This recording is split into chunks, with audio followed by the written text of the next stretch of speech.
There's old Suzy Smart. I gotta find the words to that song that was part of the commercial, because all I can remember is the first beginning of it, which was Suzy Smart. She is so bright on her blackboard you can write, and then I can't find the rest of it. I know it's something about she can add, she can anyway. I don't know all the groovy words, but I gotta find it. I found one copy of the commercial, but it's the audio so bad I can't tell anything from it, so not doing me any good. Good morning, everybody. It's Suzy Q96, who totally crapped out on everybody last night. Couldn't be helped.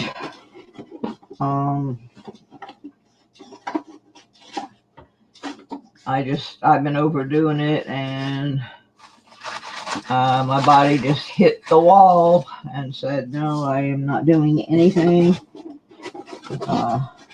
I got back from my sister's farm.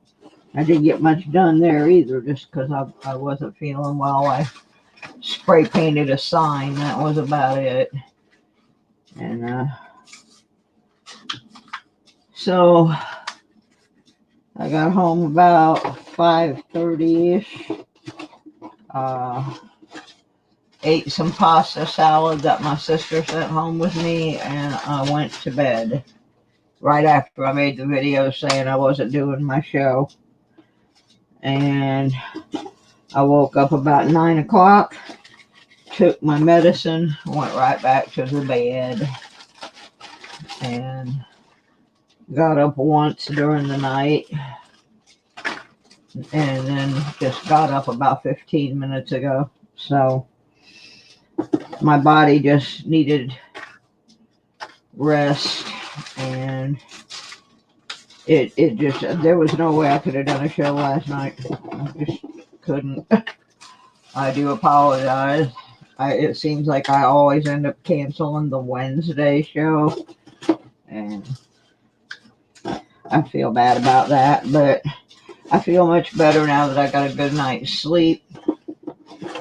I do have another busy day, so to kind of take care of myself a little better, I have actually penciled into my schedule an hour-and-a-half nap this afternoon. I did finally find some coin rollers. I never got to the bank yesterday either. A lot of stuff just didn't get done. Had some more news on my divorce case. Apparently the judge felt there was enough warranted claims in my request for temporary support that they sent the application to be scheduled for mediation. And I guess from that point, what we have to do is some sort of mediation by way of Zoom or some teleconferencing device, so that I do not have to go to Florida for that. So the girl really wasn't able to tell me when. So anyway, she wasn't able to tell me when that was going to happen. But she did give me the email to the judge so that I could write to the judge and urge them to expedite things in light of the current situation. So that's where that is, and that took a lot of my day yesterday. Now I gotta tell y'all about somebody really special in this channel. Let me get the night bot going here. Still kind of asleep. I've had 2 sips of my coffee so far and my meds. Good morning, world.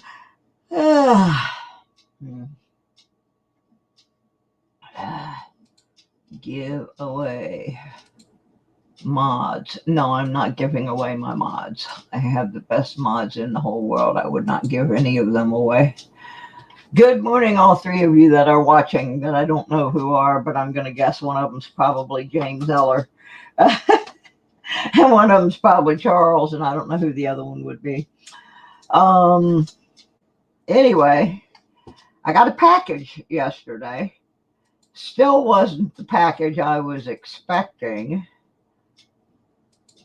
I had somebody tell me they were sending me some things for the channel, so that's the package I thought I was getting. Let me make sure my mic is working. Yep, it says it is. But anyway, I got a package yesterday from Hey You. And there were 2 cool things in the Hey You package. The first one was for me, and I got to show it to you because you may want to order one of these from Hey You. This one was a gift. See if I can get... I don't know why I've been having so much trouble with on-screen stuff with my camera lately. I need to do a whole new setup here. But Hey You made me a ring from a 1988 clad quarter, and it's really cool how it's done. Let's see if I can get it on the scope here. Come on. And you may see I went to sleep. I didn't even scrub the paint off my hands from painting the sign. But this is the edge of the ring, which is, of course, the actual edge of the quarter. And you can see inside there where it says $quarter. If my hands would stop shaking. Yeah, see, there's the $quarter part. And the copper is around the edge for the trim. And there you've got the United States of America, E pluribus unum. And I intentionally had this one made large because you guys know I wear rings on all my different fingers. So I had this one intentionally made to put right there. But it is really, really neat. I'm so pleased with it. No, I did not make it. Hey You is the person that made it. Yeah, I don't have this kind of talent. Oh, my stupid keyboard is sticking. My number 1 key is sticking. Let me get this back because I want to tell you what else Hey You did. Hey You made my sister cry.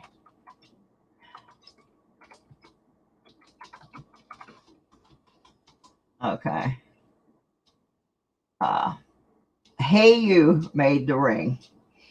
And when we were in one of the chats not long ago, we were discussing somebody had dumped some little baby kitties over by Hey You, and they had rescued them. And one of them that they named Pip did not survive. And we were discussing how awful it is that people are too lazy to take their animals to a shelter or a rescue. And I had mentioned that, good morning, Charles. I had mentioned that people take cats and dump them out at my sister's farm all the time. And she does the best she can to take care of them. She has about 15 of them out there now. She had an arrangement with the local shelter where they were doing low-cost spay and neuter for her, but then somebody new took over the shelter and discontinued that agreement. So my sister, who is on Social Security, spends a lot of money taking care of all these cats that other people abandoned. And so when Hey You sent the ring, enclosed was a donation to my sister's rescuing of the kitties, in memory of little Pip, who did not make it over at Hey You's. And my sister, who knows nothing of the coin community or none of these people, was moved to tears by the fact that a total stranger would send money to help take care of the kitties at her farm. So I'm waiting for Hey You to pop back in, because we want to find out what little Pip looked like. Because one of the kitties that got dumped at my sister's farm had some little babies the other day, and we want to pick out the one. There's Hey You. Perfect. Hey You. My sister cried like a baby when I gave her what you sent. She wants to know what color was Pip, because we have brand new babies out at the kitty farm, and she wants to pick one of them out and name it in memory of Pip. So she wants to. Pip was, oh my goodness, we have out of the litter, there is one orange stripe. So that will be Pip. So there will be a Pip at Nancy's kitty farm. And I absolutely love my ring. I just showed my ring to everybody. So yes, we will be naming the little orange baby Pip in honor of your Pip. And my sister, I kid you not, even her husband, who is not like a super big fan of the cats, he understands why she cares for them. And he almost cried over your generosity. That was just so kind of you and very much needed, because my sister and her husband are both on Social Security, and they do the best they can for the cats that horrible people take and just dump out there. And I got to see the babies yesterday for the first time. There are only 2 of them. This one cat, my sister has tried repeatedly to catch this one female cat to take her and get her fixed. And she is just elusive. And every time she has kittens, she has 2. We don't know why, but she always just has 2. So this time she had one orange and white and one tortoise shell. And my sister and I were working in the garden yesterday, and I asked her, what are you going to name the kittens? And she said, I don't know. She said, I don't usually name them until they're older. Yeah, because she tries to find homes for them. And I said, well,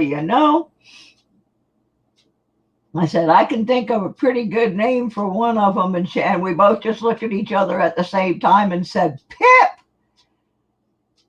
because there's never been a Pip. There's been all kinds of unusual names, but we have never had a Pip out there. So there will be a Pip, and Pip is going to stay at the farm. Pip will not be given away. Pip will be a permanent resident at the kitty farm. So I was so tickled when you said it was an orange stripe, because they're one of them is an orange stripe and just as cute. Oh, so cute. I will get you as soon as they're a little bit bigger. We don't want to mess with them, because if we do, Mama Rosie will move them and we won't be able to find them. So in a few days, Rosie will bring them out, and then we can take some pictures of them. And so I will make sure you get a picture of Pip. And it was just the coolest thing. Good morning, Andy. Yeah, I've never seen my sister get that emotional over something about the cats, except for the time that one of them got stepped on by a horse. And even that one survived. We spent a lot of money on that poor little kitty. He lived for several more years. He wasn't quite right, but he was the sweetest cat. But yeah, she said to thank you very much. With your permission, she wanted me to give her your address so that she can send you a little thank you note. That was very, very kind of you, and very needed, because I noticed yesterday when I got there that the big bag of kitty food was getting close to empty. My sister's son sends cat litter every month. He has a what's the name of that place that ships the pet supplies? Oh, I can't think of it. But anyway, he has a contract set up where every month she gets plenty of cat litter, but food, she goes and buys it at the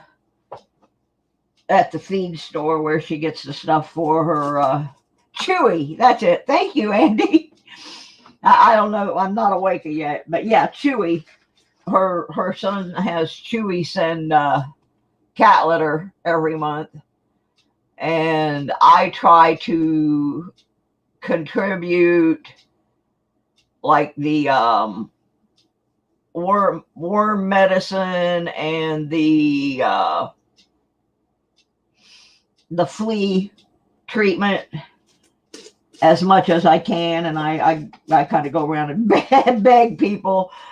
Like, I have one pet store that I go to that if the boxes on anything that's for cats, if the boxes are messed up and they can't sell it for whatever reason, they will give it to me so I can take it out there. But to have somebody, chip in on the food, that was a really big deal, and we're just overwhelmed with your kindness. Thank you so much. Because like I said, now with the new babies, I think the total. Oh, good. I will print that out. My sister's coming tomorrow to use my computer. So yeah, I will definitely get Nancy a picture of Pip, and then we can see how much her little Pip looks like your Pip. That would be really cool. So anyway, yeah, I totally missed yesterday's show. With all of the doctors and all of the other stuff that has been going on, my body just shut down. If you saw that video last night, I was holding my head up just trying to say, hey guys, I can't do a show. The last time I saw anybody look that bad was one morning when Handy Andy showed up before he had gone to bed, and he was kind of like, yeah, and we had him up on screen with me. But yeah, I was in bad shape. I would not have been at all entertaining. The only thing I was entertaining was my pillow. Like I said, if my sister had not sent pasta salad home with me yesterday, I probably would not have even eaten because I was just that darn tired. uh, but I got a bunch of legal mumbo jumbo rolling, and I got a lot of stuff taken care of, but it just wore me out. And oh, how cute! Oh, look at that, Pip. My sister has several kitties that look like that, and I have a funny feeling that her little Pip is going to look very much like this Pip right here. And so we will be sure that we get some pictures of Pip too. Well, I've been calling him Pippin, the little Pippin. So Pip will carry on. All right, thank you. Hey, you. I appreciate you coming in because that was a piece of information that we needed, and we really wanted to thank you for your kindness. And I absolutely love my ring. I ordered it to fit a specific finger, and it fits perfectly. So, thank you so much. I hope it's a good meeting and makes you a bunch of money. We will catch up with you later. I haven't even looked at what today's news item is going to be yet. I did oversleep. I had my alarm set for 6, and I heard the 7 o'clock alarm and said, "Gee, you're supposed to go on at 7:30, so maybe you better get up."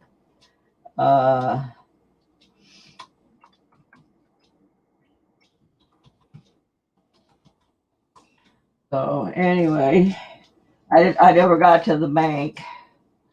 I was trying to arrange to buy a motorhome, and the lady who has it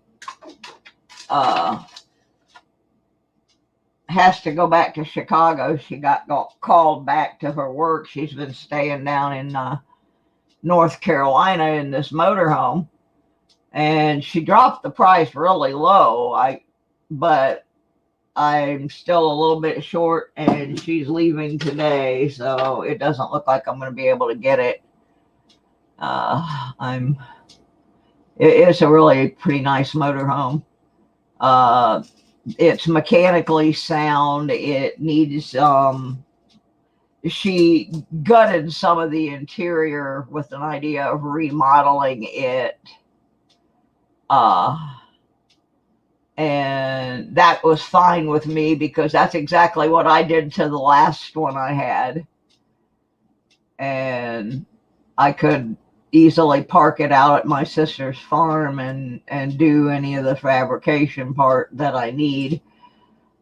She dropped the price trying to help me get it from $6,500 to $3,500, but after busting my butt all day yesterday, I only came up with about $2,000, so it doesn't look like I'm gonna be able to get it, and that's too bad because I really don't like these apartments, and I could go live out on the farm and do what I need to do. I'm really good at fabrication, and then I could go detecting and coin shows and all that good stuff wherever I wanted to. But it doesn't look like I'm going to be able to make it work. I just sent her a message asking her, is she planning on taking it to Chicago with her, or is she leaving it with someone down in Carolina? Because if she's leaving it down there, then I could go grab it in a couple of weeks and they can just send her the money. So So I'm still working on that a bit. But I did find one interesting news item. We'll start with it. I am moving very slowly this morning, and I do have a doctor's appointment this afternoon. So, but I found one from 1930 from Knoxville, Tennessee, about fake gold coins. Now, why do I focus so much on these counterfeits and fakes? Simply put, there is no way that during the time of these articles that every fake that was passed was accounted for and destroyed, which means that there are some still floating around out there that may actually be more valuable as a counterfeit than they are as just a standard gold coin. So here's one I found from September 10th, 1930. The story was in the paper in Knoxville, but it actually happened in Nashville. And the title is, oops, let me make sure I get it on the screen. Sometimes I forget to do that. I try to put them up on the screen so that you can see I'm not making these things up. They are real stories out of real newspapers. I have subscriptions to many of these old papers because of my job as a genealogist. Normally I was looking up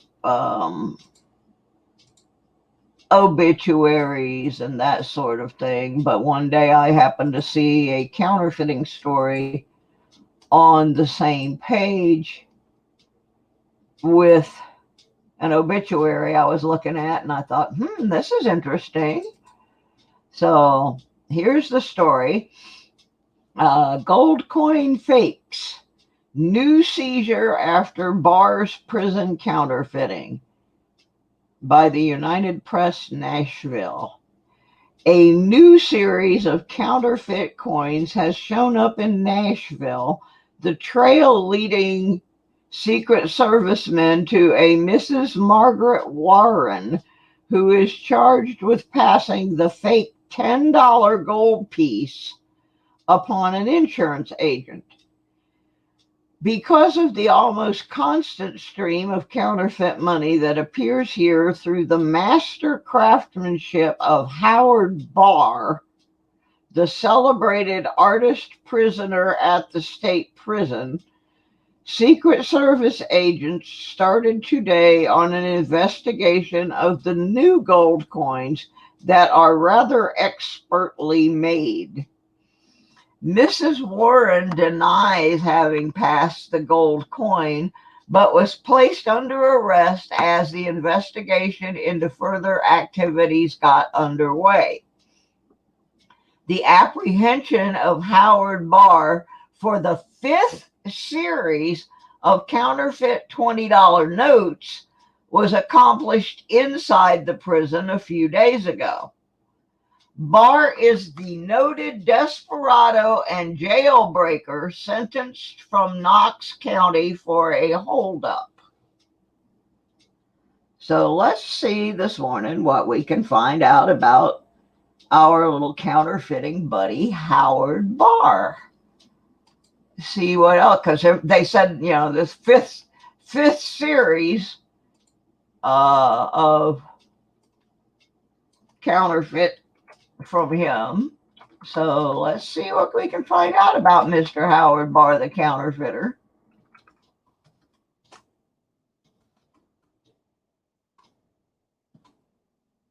See what kind of other things he was making and passing around. Uh, just for the heck of it. Apparently he was pretty good at it, but he wasn't so perfect that he kept getting caught. Here's a story from a couple years earlier, 1928, which was before the Depression began. You know, I find a lot of them that are during the Depression, but some of these guys were getting rich before. So let's scroll down here. Ooh, this guy sounds like a real piece of work. Prisoner may be murderer. Counterfeiter in Tennessee jail may be Lee of Indianapolis. This is from the Tipton, Indiana newspaper, the Tribune, October 6, 1928. And says long prison record. Nashville, Tennessee, October 6th. Raiding a cell at the Tennessee State Prison here yesterday, federal and state officials caught Howard Barr, counterfeiter, raising a $1 bill to a 20. Now, they caught this guy doing this in the prison. This guy had some balls. He's doing this in prison. The criminal fought the officer so sturdily that 3 men were forced to hold him to the floor while Warden A.A. McCorkle choked from his throat the bill upon which he had been working all morning. So apparently he tried to eat the fake money. A search of the cell disclosed pens and ink suspended by a cord in a drain pipe, and a steel saw was concealed in a crack in a tabletop. Barr, only 30 years old, once a commercial artist, has never lost his passion for raising notes. He has escaped from prison 13 times. In 1926, Barr, with John Ravinsky, artist who is serving a life term for murder, led a band of 13 convicts out of the prison. He was captured in Buffalo, New York, and when brought to Indianapolis to face a murder charge, he escaped and was not found again until wounded by officers in a gun battle at Jacksonville, Florida. And then there's a smaller article at the end that says, Claude M. Worley, Indianapolis chief of police, said last night that he believed Howard Barr, counterfeiter in the Tennessee State Prison at Nashville, is Ralph Lee, who murdered Abner Peck, Speedway City grocer, several years ago, and who has escaped from a number of Indiana jails. So it sounds like this Howard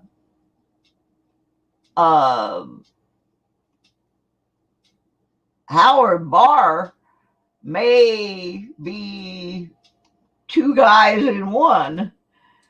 I may have to do some more research on that dude. Yeah, that would make a really good movie. Good morning, Relics and Stackstone. Happy to see you in here this bright and early this morning.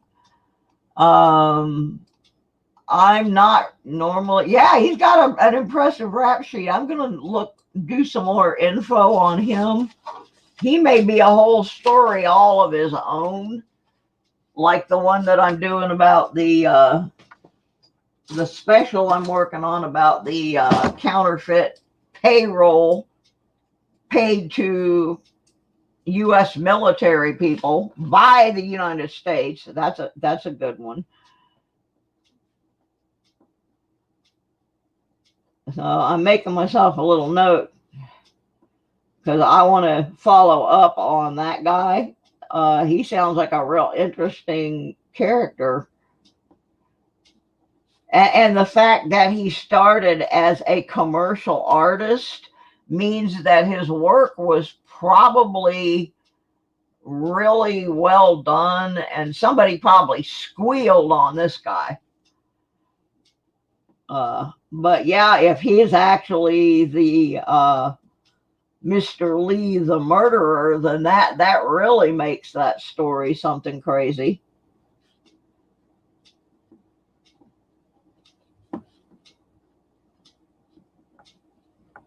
Yeah, the other one that I want to follow up on is the story I did yesterday about the gold mine where there was supposed to be 5 million in gold dust buried under it, and they lost the mine and found the mine and lost the mine and got in a legal battle over who owned the mine. And some of this stuff. And then the other one I need to go back to is the one where the kids found the bag full of money, counterfeit money, and it had the 3 books in it on how to make counterfeit money. And one of the books was from the 1750s.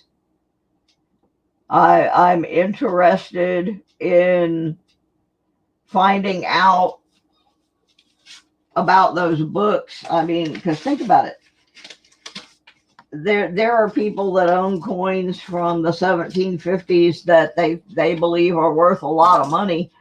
Could be those coins are worth a lot more money because they are fake.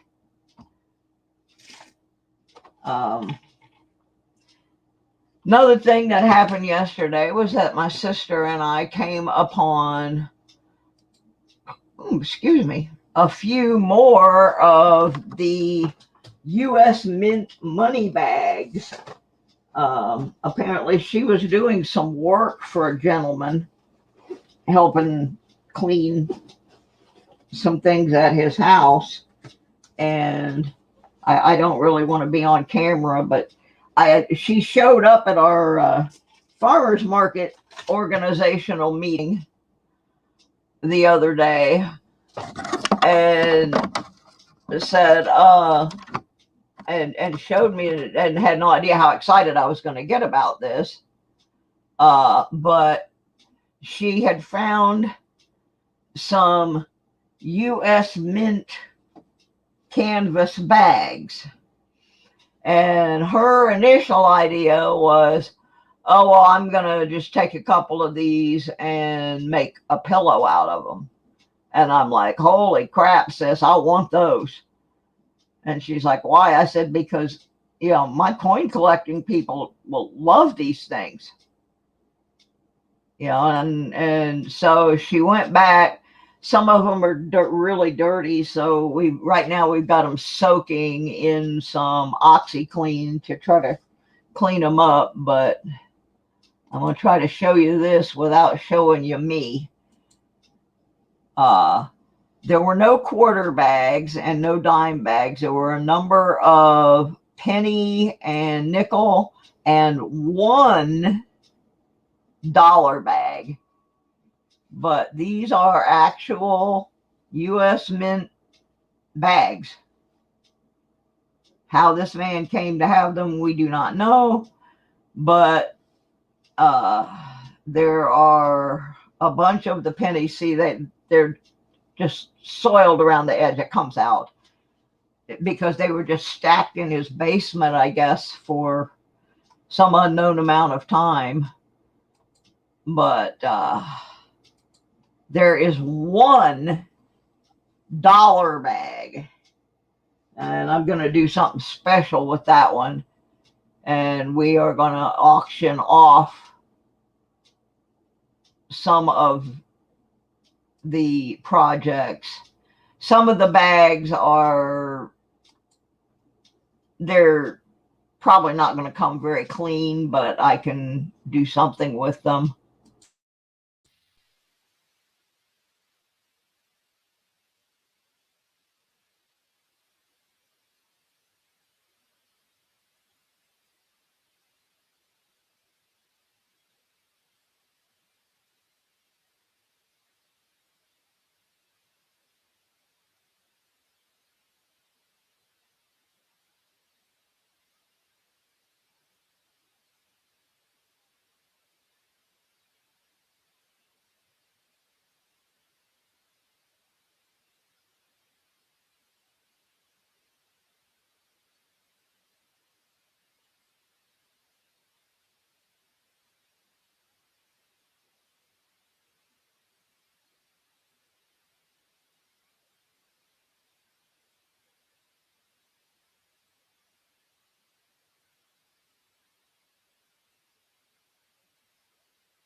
Okay, now do I have my audio back? Yep, I'm muted, I guess.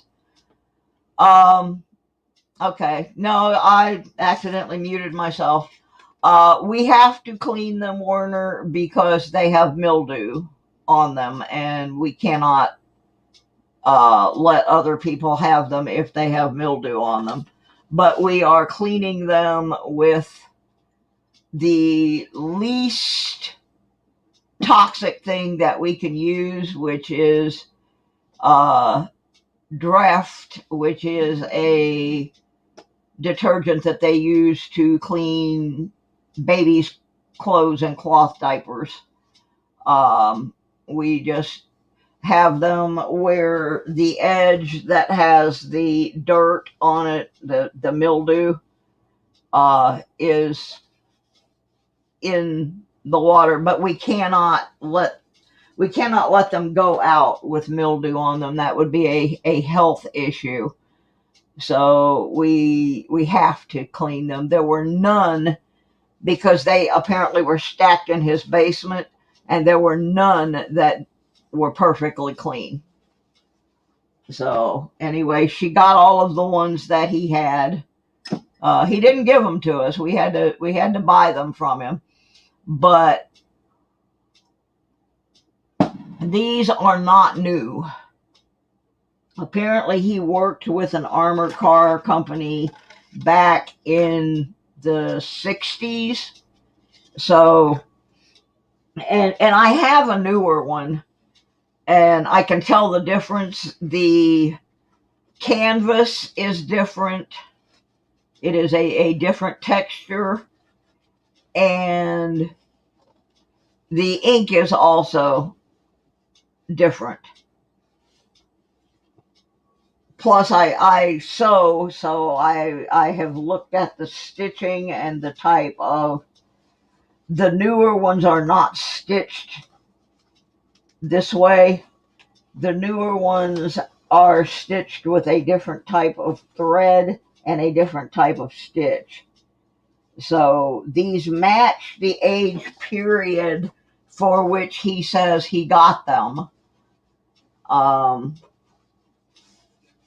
And my sister knows nothing about coins. She had no idea how excited I was going to get about having bank bags. So anyway, we got the rest of those yesterday so that they would not get thrown in the trash, because they're way too cool to be a trash item.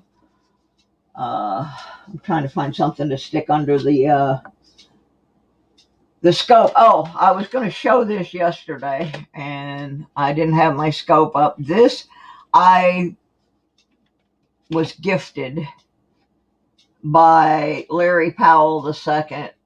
I had been bidding on it in an auction, and of course, I never have any money, so I got outbid pretty quick. But it is a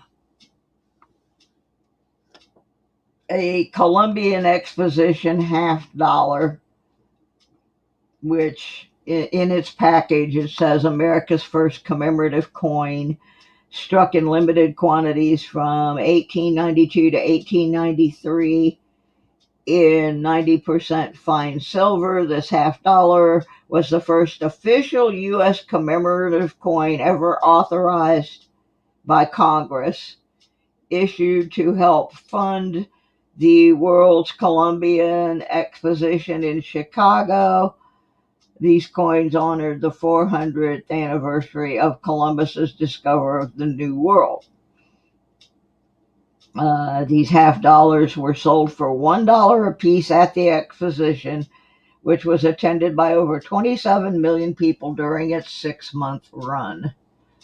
So this was an absolutely lovely gift that I received from Larry, and I am just so tickled to have it. This is it's in plastic, so It's in a little case thing.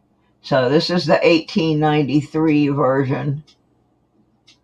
And the crinkle that you're seeing right there, that is in the plastic. That is not damage to the coin.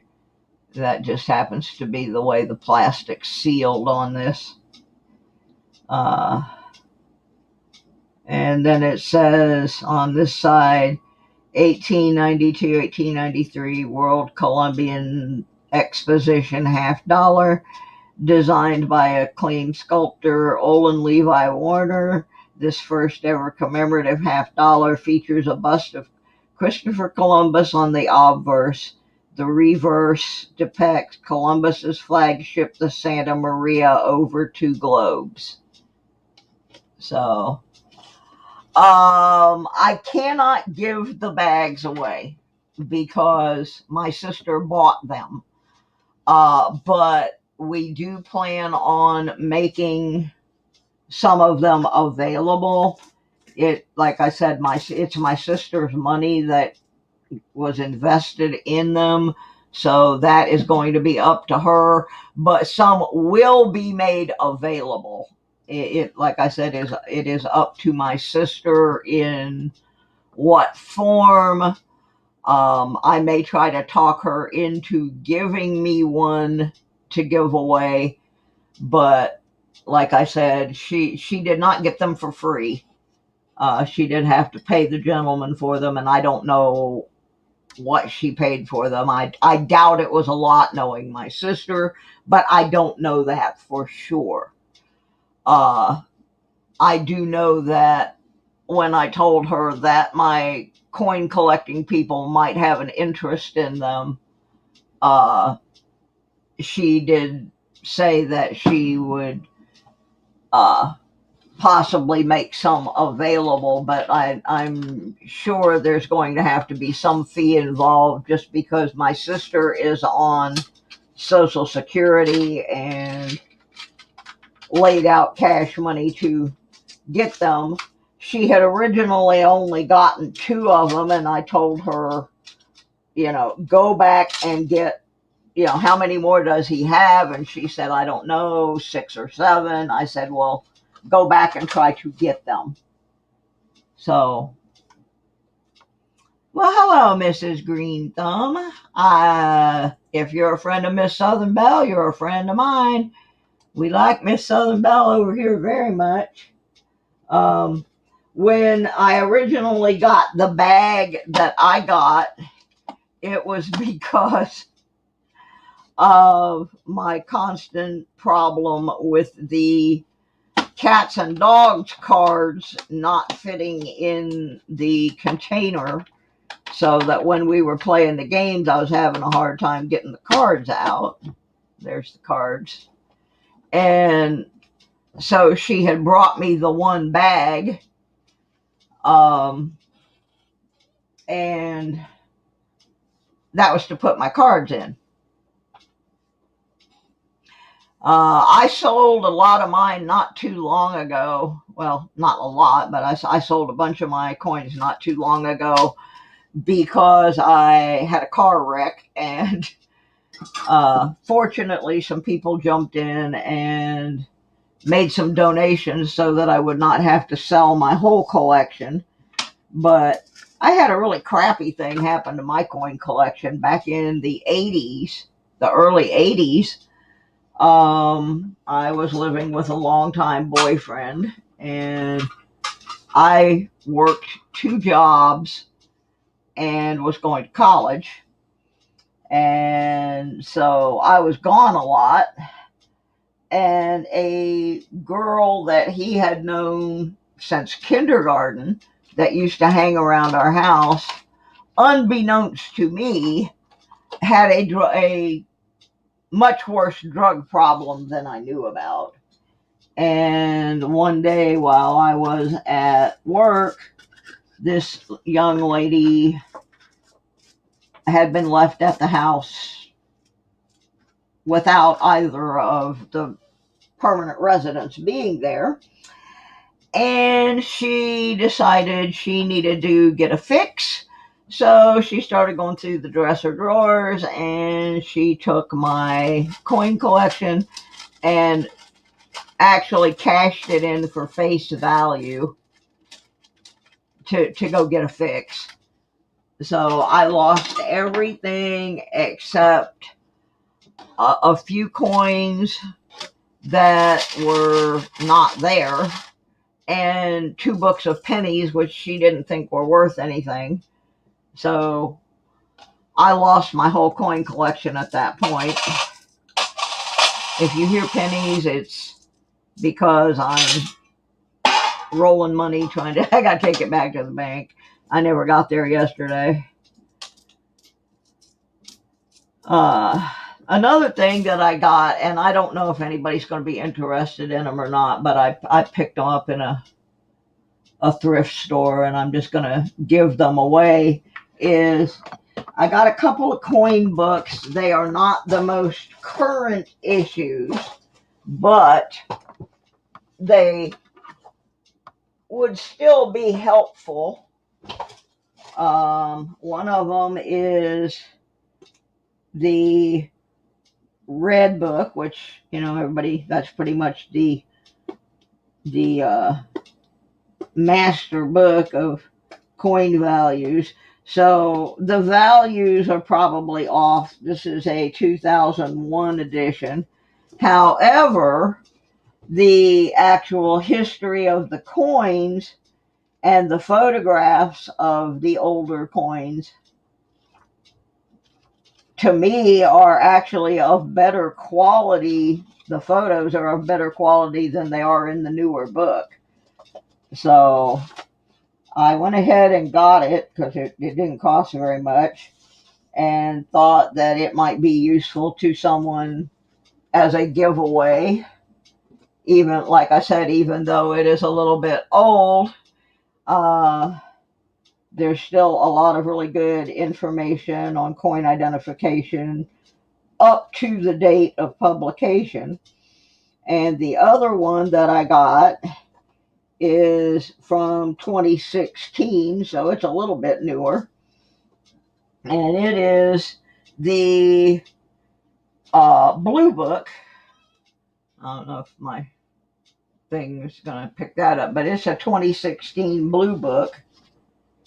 And like I said, even though the prices may have changed, the photographs and the descriptions of the coins and the number of minted, that information is still good. And both of these books are like brand new. So I picked them up thinking someone might want them as a giveaway.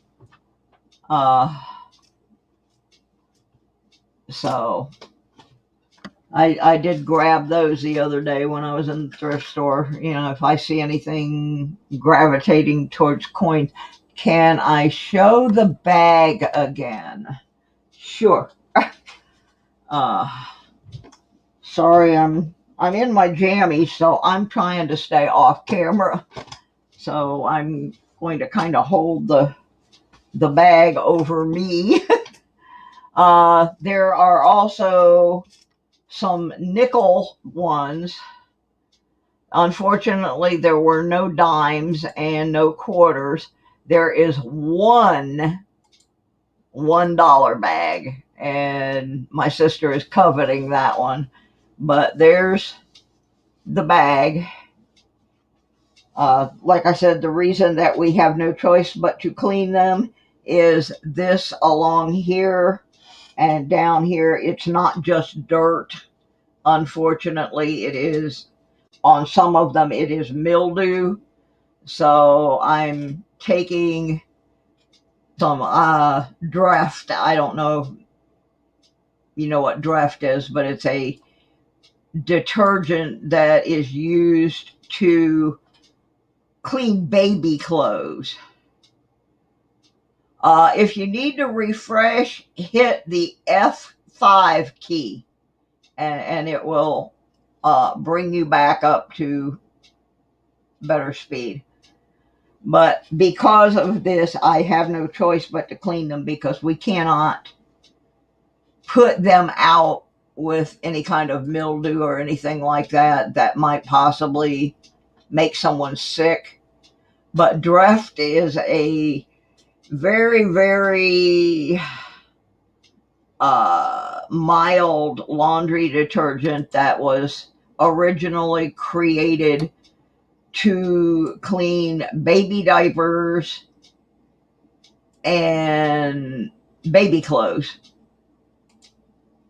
So we're not like throwing them in a tub of bleach or something like that.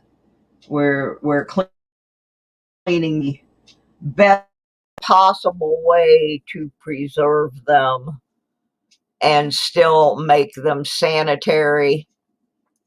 Well, the thing is, by law, we really can't put something out there that has mildew on it. Now, after I have attempted to clean that off with the Dreft, there's probably going to be some that are still stained.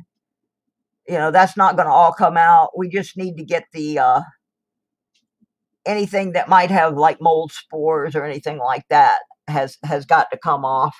But we're not going to try to make them perfect by any sense of the word. We just simply got to rinse that anything that could be toxic from them. And then I have to get with my sister about, because like I said, I don't know what she paid for them. I do know by the construction of them, because I have a newer bag than this one. Oh yeah, we're not using any bleach. There's no bleach involved in what we're doing. We're not bleaching anything.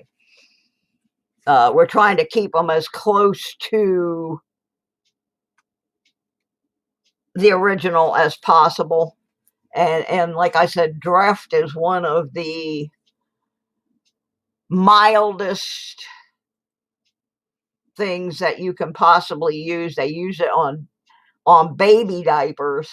And of course, back in the day, they didn't want to put bleach on baby diapers because that's very toxic to baby skin. So, and you know, there are going to be spots that we're not going to be able, you know, we're not even going to try to remove things like this. We're strictly going after what we can tell for sure is mold or mildew.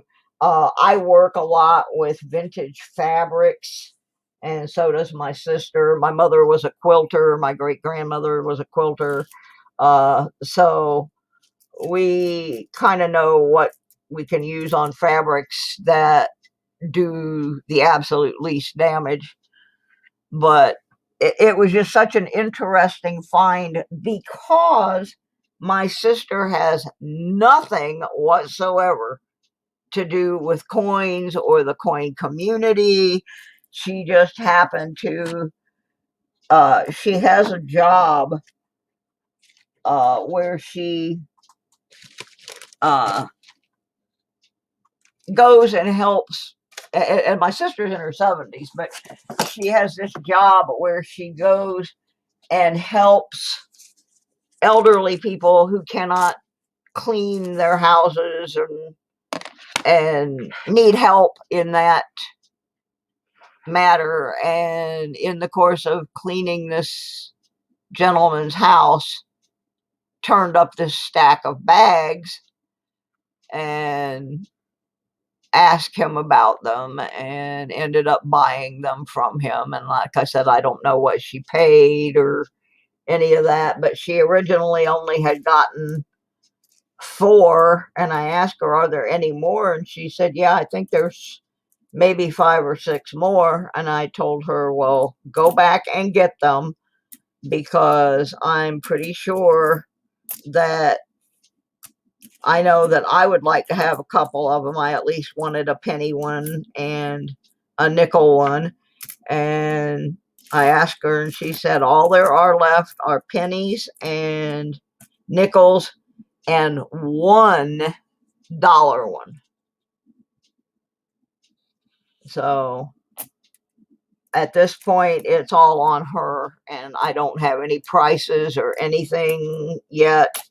When I do, I certainly will be offering them to the people on my channel at whatever price my sister deems, because I know my sister, she's going to do her homework and find out, now that she knows there's an interest in them. But I mean, she's also not going to try and price gouge anybody either, because that's just not how my sister works. So at this point, all I can do is tell you that probably in a week or so, I will have more info on them.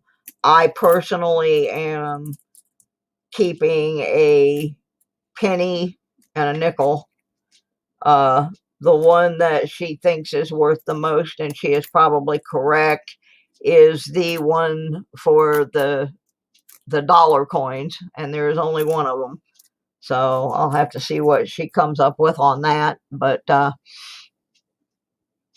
here's something else that was in I got my my nest from Ravenhawk. I've been just letting things pile up over there so that I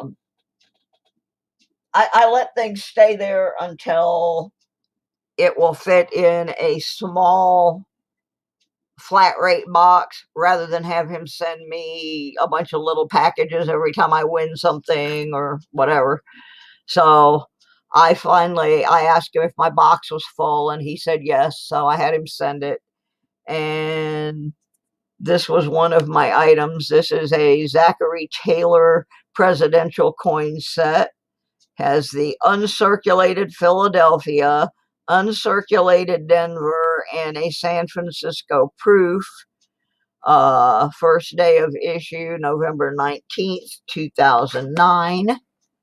So there is that's the uncirculated Philly. And this is the San Francisco proof, and you can tell the difference. I mean, even though this says it's uncirculated, I see a mark on it. So, but then when you look at the proof is much clearer. And then over here, I have the uncirculated Denver. I like sets, and I think the reason that I like sets. Oh, and here's the reverses of them. I think one of the reasons I like sets is that I don't have a lot of space, and I can store sets easily in a box, and I don't have to worry about messing them up. And later on, if one of my nieces or nephews, I need to send them a gift, it's easy for me to send them. Werner, I will certainly let you know as soon as I know what the pricing and what's going on with the bags is. I will certainly let everybody know. Because yeah, that was just an odd find for my sister. She just thought they were cool looking, and didn't even stop and think that I'd do a coin show. And then she brought these over. My sister is taking over the management of one of the local farmers markets this year, and I am assisting her. Well, we had to have a meeting about how we're gonna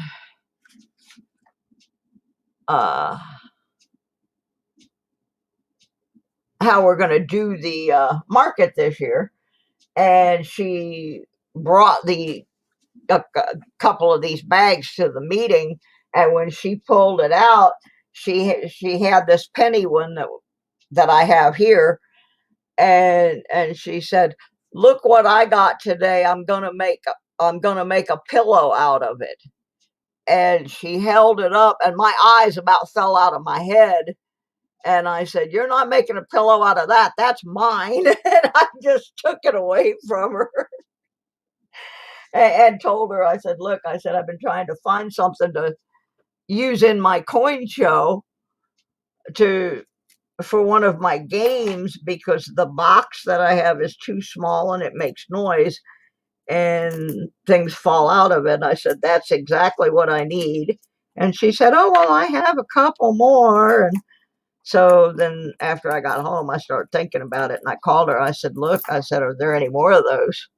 Where you got them?" I said, because then I had had a chance to look at it and realize that it was the older, heavier canvas with the different type stitching than the current ones have.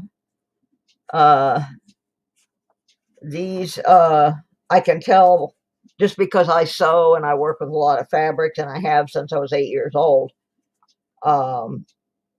I can compare this to the other bag that I have, which is a smaller bag, but the fabric content is different, the thread content is different. So when I told her to go get the rest, I said, "Find out where he got them." And apparently he had worked for a not Brinks, but a similar company like Brinks, and had gotten those bags. Yeah, I knew what you meant, Charles. Like I said, some of the ones that are too soiled or too ragged, because I haven't seen them all yet. Some of them may not be, like they may be torn up on the backside or something. And I thought, well, if they're messed up that way, but where they won't function as a bag anymore, that they would, I could possibly take that section and make a wall hanging or something of that nature out of it, so that the art is not wasted, so that we still end up preserving the actual information from the bag. And yes, I know I have my jammies on. Don't look, Ethel. I didn't want to be on that camera. Anyway, so that is kind of what has been going on around here as far as coins. Oh, and I found out that a while back I did a story about one of the local indoor flea markets where they had a guy that had some coins in his booth for sale. And when silver took that big jump, he had switched some of the coins out and raised the prices quite a bit. Well, some of those did turn out to be some of those fake coins that came off of Wish. Yeah, exactly. The messed up one. I'm not going to get rid of them because they're messed up, because they still make good display pieces. So anyway, I heard through the grapevine yesterday that because I went to try to buy a couple coins out of there that I knew were not fake, but I saw these fake ones in there, and I talked to the guy that runs the market, and he said, "We're not allowed to sell anything out of that booth right now. We're waiting for that guy to come back." Well, apparently he finally came back and they arrested him. I'm not sure exactly what the charge is, and our newspaper only comes out once a week, but apparently he did come back to rearrange his coin display, and they arrested him for selling counterfeits. So I'll have to try and find more information on that. But I knew they were fake as soon as I saw them, and they were not the same coins that had been in there right up until as soon as the silver price changed, those coins changed. And if you have ever seen a coin that has been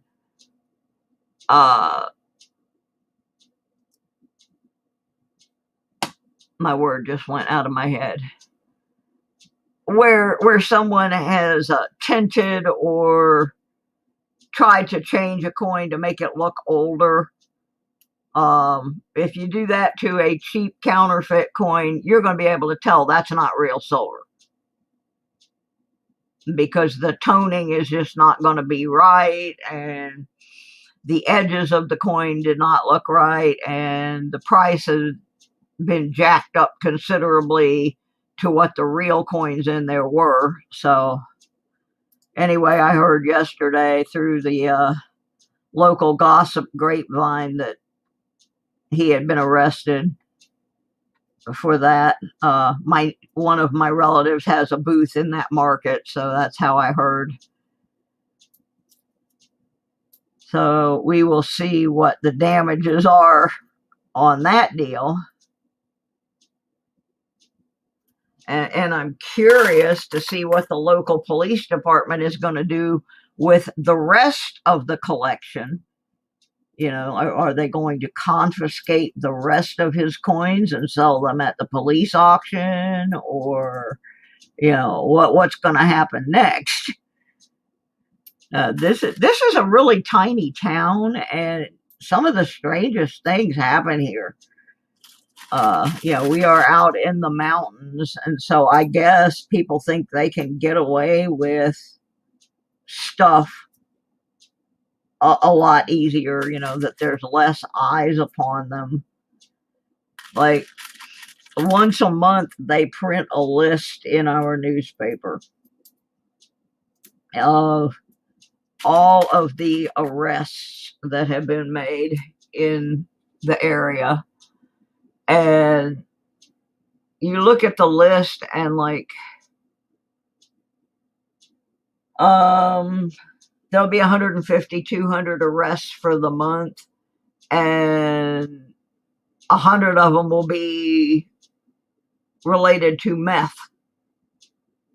People come out here in the mountains and set up these meth labs because they think nobody's going to find them out here. And they get found. You'd think after a while, if I picked up the paper and every month I saw 150 meth labs were getting busted, I don't think I'd build a meth lab there. But this is the first time I've seen anything regarding counterfeit. And my whole thing, how I got involved with it, was when the price of silver went up. I knew I knew he had coins in there, so I thought, well, let me run down there and see if he's hiked the prices real quick, because if he hasn't, then I'm gonna, you know, grab a couple of these up before he raises the prices. Well, when I got there, not only had he raised the prices, but he had actually switched out the coins. And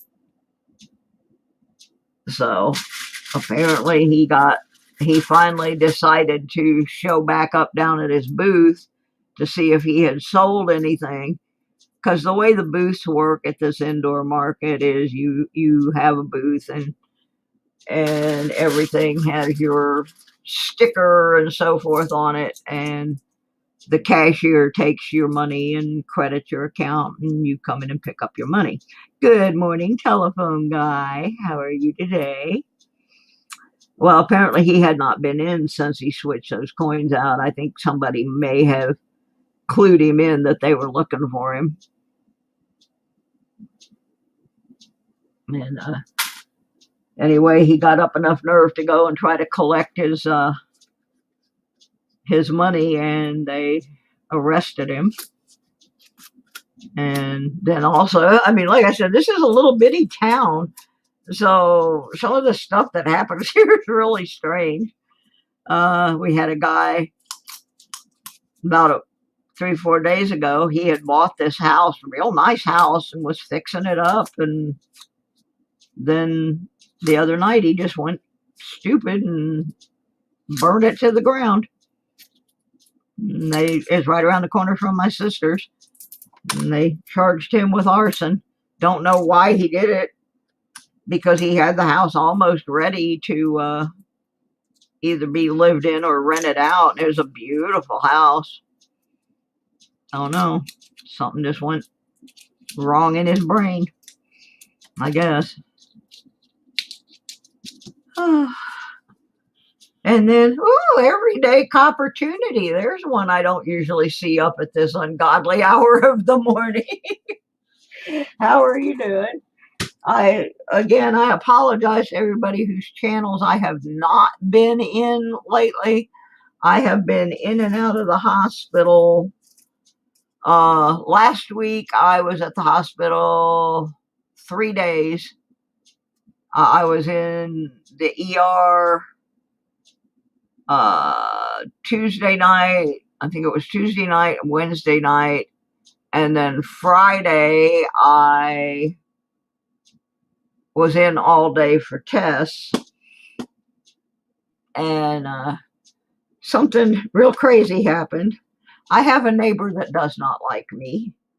And his reason for not liking me is because someone in the building mentioned to him that I suffer from post-traumatic stress disorder and bipolar. So he is now convinced that an insane woman lives next door to him that's going to come over and kill his wife or whatever. I don't know. But every time I make any noise at all, he reports me. And so I got a note on my door when I got home from the doctor day before yesterday that because I had had 3 noise complaints, they are going to try to evict me. Now, first of all, the diseases that I have are covered by the Americans with Disabilities Act.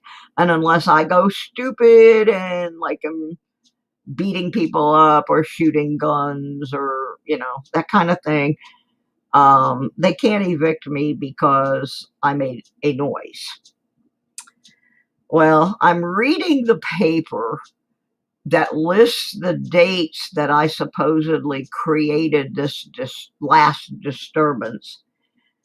And I handed that paper to my sister yesterday and I said, "What's wrong with this?"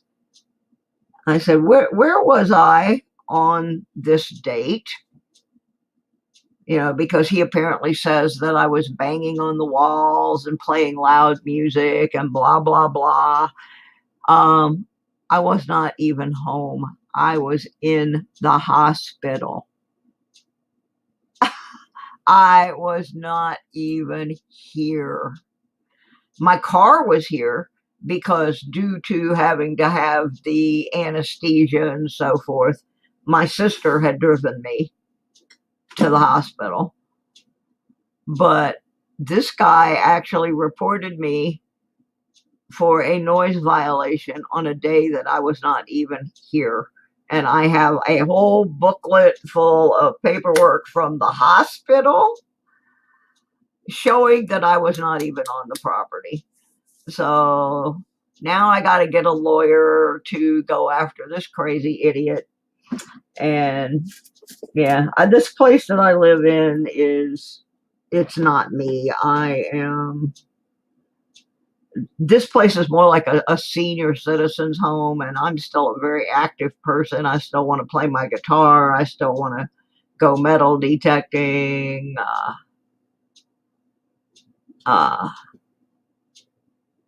It's just crazy, that this guy would report me for that. But what makes it double crazy is the fact that I wasn't even on the property and I can prove it. So that's just one more thing on my plate that I got to deal with. So this nut job that thinks I'm crazy. So I was going to try to find one more newspaper article here to throw out in history before I sign off this morning, I am going to do kind of a short show today because I've got to get caught up. I got packages to mail. And oh, while I'm looking for this newspaper article, on Sunday, this Sunday, from 11 to 2 Eastern time, on my other channel, which I will get you the link for, I'm going to be doing an auction. I also make handmade jewelry and decor items, and I may also at that point know more about the things with the coin bags. So anyway, I'm going to post the link for that channel, where you can just see some of the things that I do. And I do have a lot of my coin people are customers over there as well. I just thought it was a better location for an auction than, because it's not a coin auction, I will be doing it on my other channel. Come on. My computer's acting up. It does not want to copy when I tell it to. Come on, baby. There we go. There we go. So my other channel, I actually have 3 channels because I have one for genealogy as well. Yeah, I understand, Charles. And yeah, Werner, the first motorhome, the guy sold out from under me. I was supposed to go see it on Wednesday, and Tuesday morning he sent me a message that said sold, which kind of pissed me off because he said it wouldn't be ready to view until Wednesday. So then I found another one that was actually a better motorhome, but the lady that owns it got called back to her job in Chicago, and unless I can come up with the money by today, I'm not going to be able to get it. She actually cut the price in half trying to help me get it, and it's only an hour away from me, but I'm like $1,000 short. And when I get off here, I'm going to try to come up with that money. The one that she has is actually a little bit newer, and she just doesn't have any place to put it in Chicago. And believe me, I understand that.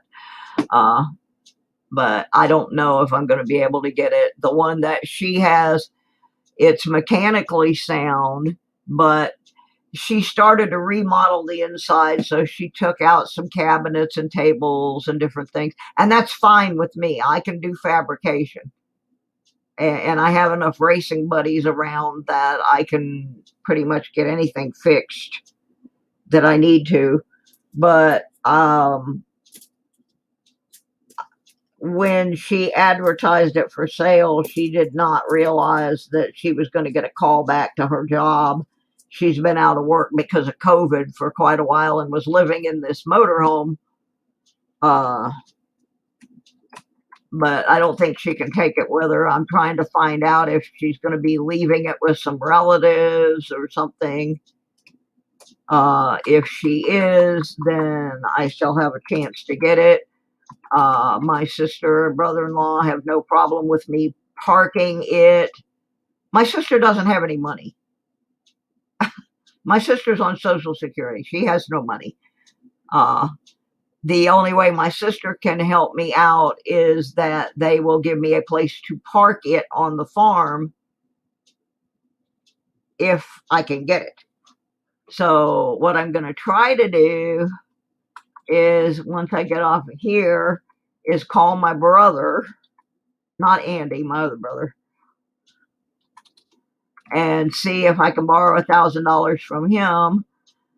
And if that won't work, I'm going to load some of my musical equipment in the car and go down to the pawn shop and see if I can pawn some of it. So, because I really only have till the end of the day. She's got to leave tomorrow because she has to be back at work in Chicago on Monday. And I'm real happy for her, you know, because she got her job back, but it just made the deal we were trying to work a little bit. It stepped in and messed that up. If I don't get it, I will find one. It's not, you know, when it's my time to find the right one, I will find one, just like I did before. But no, unfortunately, my sister and her husband have very little money. Their bank account is usually overdrawn, as a matter of fact, just because of, you know, they're old, they're on Social Security, and they have a lot of medical issues, and the fact that they have a farm to run, and during the winter you don't make money off farms up here in the mountains. So that's just not an option right now.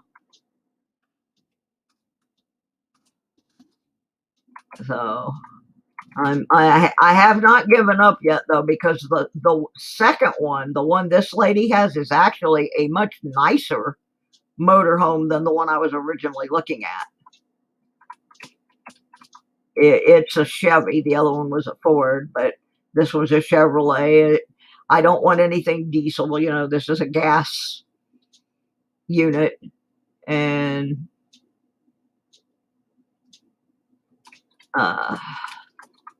I'm trying to type and do this at the same time. So I still haven't given up. I just have to. Anyway, this will get you over to my other channel, which is Suzy Q Jewelry and Decor. I think that the video in this particular link is just showing some various items that I have created, but that will at least get you to the channel. So Sunday from 11 to 2, and it may not be all handmade stuff that's in the auction. It's just I'm trying to raise money, because even if I can't get this motorhome, maybe another one will come along. But my criteria is different than most people. Most people, they want everything to be perfect on the inside, and they want everything to be mechanically sound. My criteria is that it be mechanically sound, that all of the water and the heat and air and the kitchen stuff work. And I don't care if I have to climb up and reseal the roof. I don't care if I have to reupholster the seats. I don't care if I have to pull up the subfloor and cut a new subfloor and do it. I know how to do fabrication work, and it's not, and I have the tools and I have the help to do that.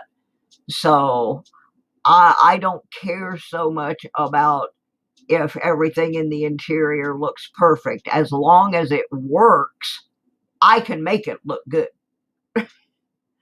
So my criteria is a little bit different, which is good, because it means I can shop the lower end equipment that people don't want to buy because, oh, well, look, the seats are all nasty, or, yeah. See, I can fix anything.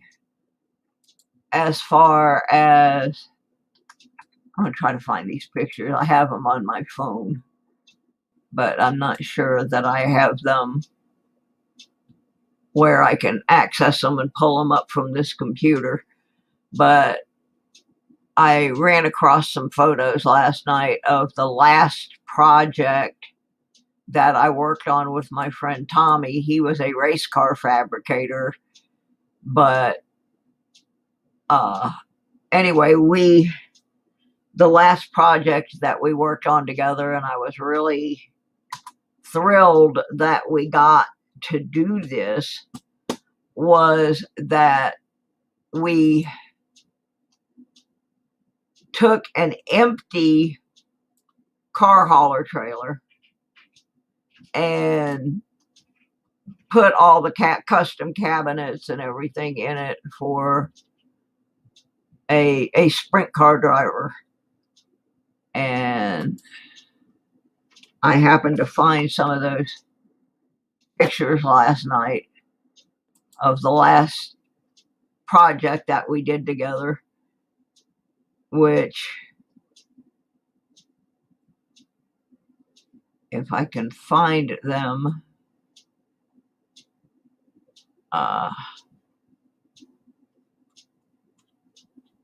I'm scrolling through his page because I posted them on his page when we did them. But if I can show you those, it will give you an idea of course, now I can't find them.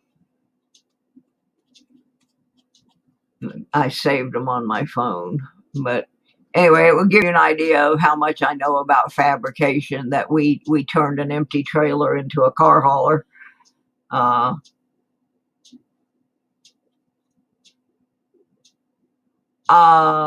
No, this does not need any kind of walls being rebuilt.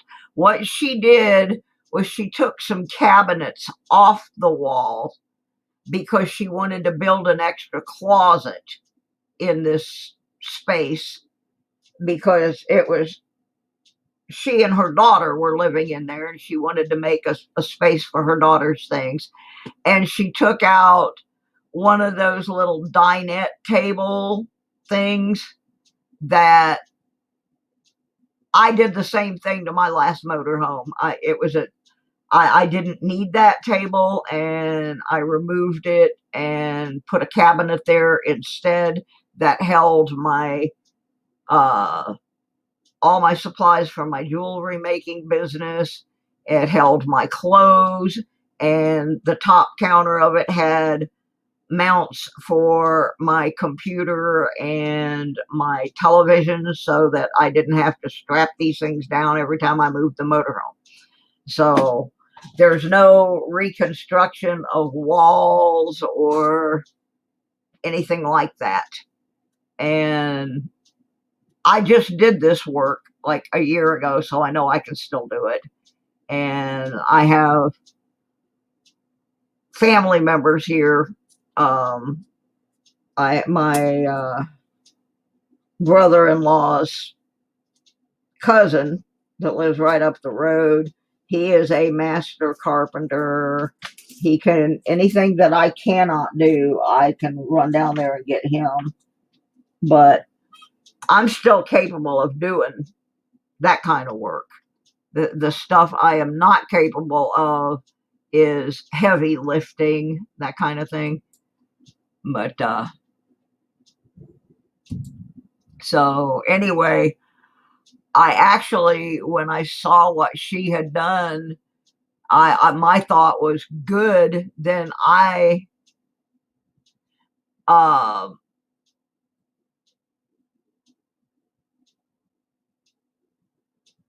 this motorhome, the motorhomes in the United States are not built the same way they build the little caravan trailers over in England and Ireland and probably Germany too. There is nothing behind this cabinet that, I mean, the cabinet was actually are put on after the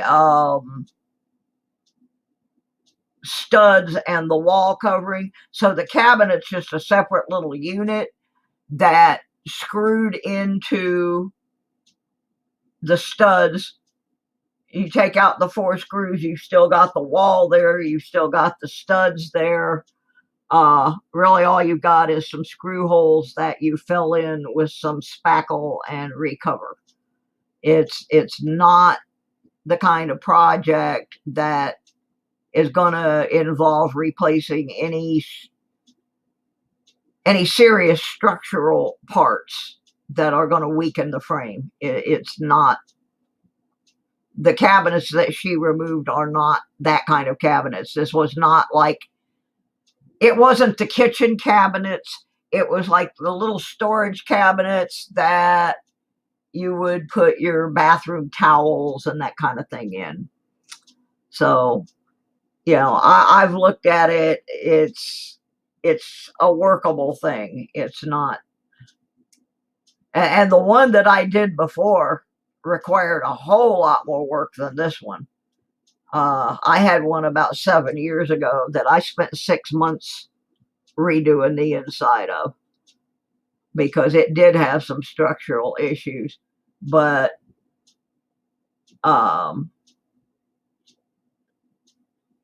see, this is also, this is not a pull along type of trailer. This is not one that you would hook up to a truck and tow. Those are the ones that they have to make really lightweight. This is like a bus. See if I can find the picture of it. But yeah, it's like a bus. It's not something that you would just pull along behind you. I don't like pull along. I don't like anything I have to tow, which is really funny because I towed race cars for years, and that may be why I don't like them. But this one, it has the tow package on the back of it, so I could tow my car behind it. But it's a pretty good size vehicle. It is not a little tiny pull along behind your pickup truck kind of thing.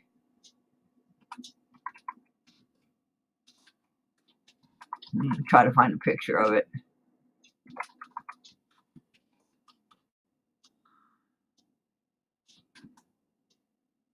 If I can find the pictures. I'm not having good luck finding pictures this morning. I was so sick yesterday. I'm just kind of babbling a little bit. Now, this is not the exact one. Maybe I can find the exact one.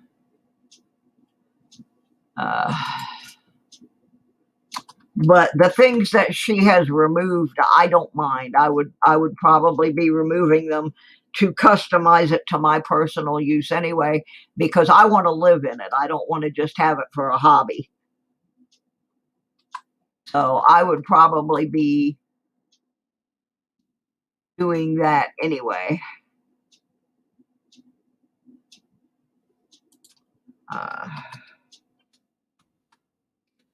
It's just we're just having a hard time getting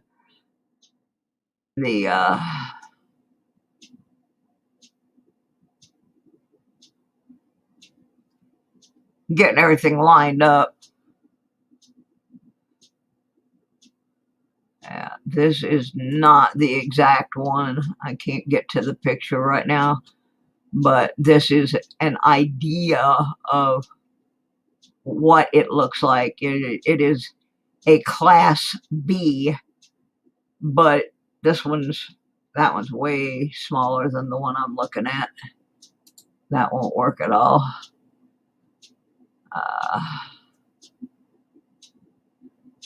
Yeah, this one. Yeah, the one I'm looking at is a 30-foot. The one I used to have was a 26-foot. So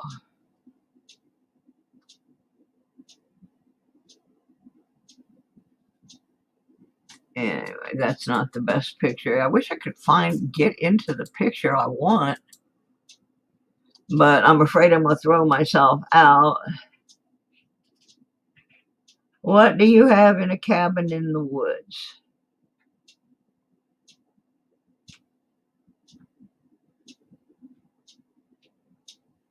I have no idea, Big Country. I'm afraid to ask. A can of stale beer and a box of quarters? Uh, couldn't tell you. Try to get to my Facebook. I know there's pictures of it in my Facebook Messenger. But I'm going to need to get out of here pretty soon and try, if I have any hope at all of getting this thing, I'm going to have to get to work on finding this money in the next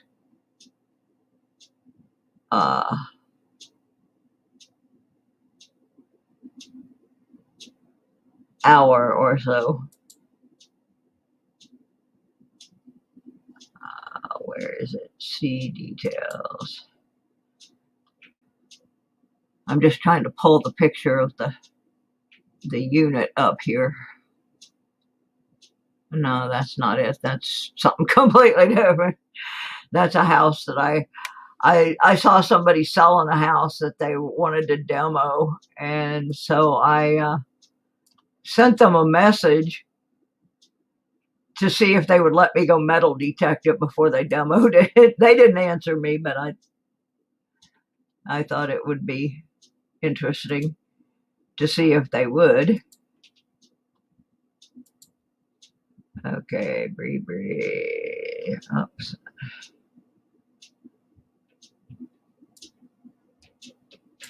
I'm still not finding it, but anyway, I'm not going to waste a bunch of time on it. If this doesn't work out, then I will just be looking for another one. You have a telephone guy in your cabin? Oh, how cool! He took vacation and came to visit with his family. Oh, that's awesome. That's awesome, because I used to have so much fun watching you guys when you would get on the live stream together. That is so awesome that you have my telephone guy friend with you. That's really, really cool. Take some photos. Well, I was going to do one more article, but I really got to get on this project. I want to give it one last shot at trying to find financing or talk her down, one or the other. So I may come back on later today, but I am about 3 days behind on everything. So I truly think I'm probably just going to nap. I do have a 1 o'clock doctor's appointment this afternoon that I can't miss. And then I got a bunch of stuff on my agenda tomorrow, but do try and hit my little sale and auction on my other channel on Sunday. I don't know what all is going to be there yet, but you just don't know.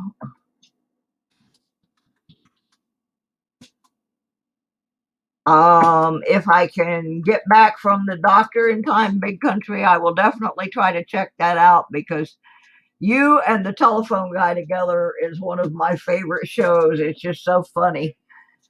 And I absolutely enjoy watching you. So I want to thank everybody for coming. I didn't get my other article read. A lot of stuff just didn't happen because frankly, I'm exhausted. And if I don't start taking better care of myself, I won't be streaming at all. So I'm going to run right now. I'm actually going to see if I can move that doctor's appointment to next week. It's not a critical thing, so maybe I can clear up some time. but I still have things to mail. I am not going to mail out the prizes from the other night until after I do my auction. Yeah, let's see, that's what I'm hoping for. I just had a message from her to call her. So that's one of the reasons I want to get off here. I want to see if I can work a deal with the cash that I have and grab it up, because I do have a place to put it, and it is livable. I can live in it. I already talked to my sister. She said I could put it out on the farm, and that way I can work on it as need be, and I can work on my garden at the farm as well, and get out from under the crazy neighbor. My landlords have already said they will let me out of my lease, so if I can work this out, I can make a lot of things happen, including my move back to Michigan that I really, really, really want to do. So I'm going to run and see what I can accomplish today, and I will let everybody know later. You got to take the dog to the vet. I hope that's not the telephone dog. I mean, telephone guy. So anyway, I will catch up with everybody later. Thanks for popping in at this early hour and listening to me just babble like an idiot. And I'll see y'all soon. I appreciate every one of you very much. And we'll give you the next saga later on. Bye, everybody.